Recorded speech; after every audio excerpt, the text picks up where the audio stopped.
जनका जी के अंगना में सीता दाई के कोबर, शेष कोबर में फूल छिड़िए बैगे मालिनिया। कोबर में फूल छिड़िए बैगे मालिनिया। कथिए में लोरबा बेली चमेली फूल, कथिए में लोरबा गुलाब गे मालिनिया। कथिए में लोरबा गुलाब गे मालिनिया।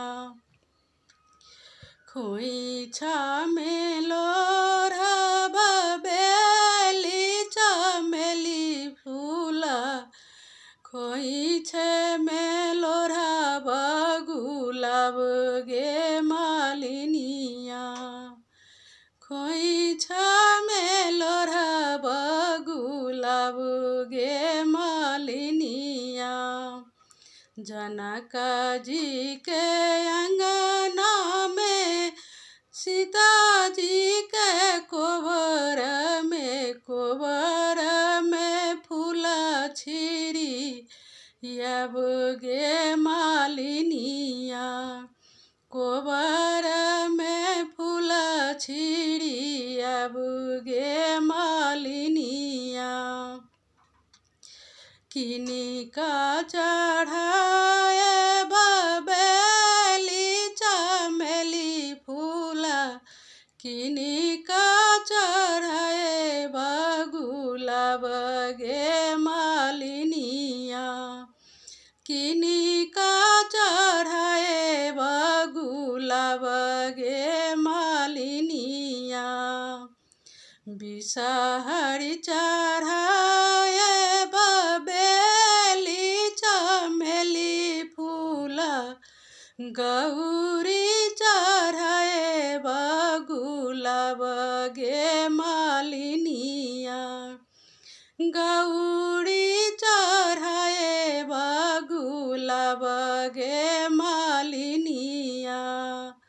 जनका जी के अंगना में सीता जी के कोबर में फूला छिड़ी अब गे मालिनिया। कोबर में फूला छिड़ी अब गे मालिनिया। किनी का समांग बयाना धन लक्ष्मी से, किनी का समांग सोहाग गे मालिनिया। किनी का समांग सोहाग गे मालिनिया। बिषहरी समांग बयाना धन सोनमा से, गौरी समांग सोहाग गे मालिनिया।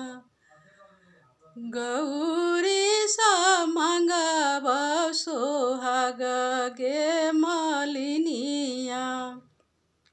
जनका जी के अंगना में सीता जी के कोबर में फूल छिड़ी अब गे मालिनिया। कोबर में फूल छिड़ी अब गे मालिनिया।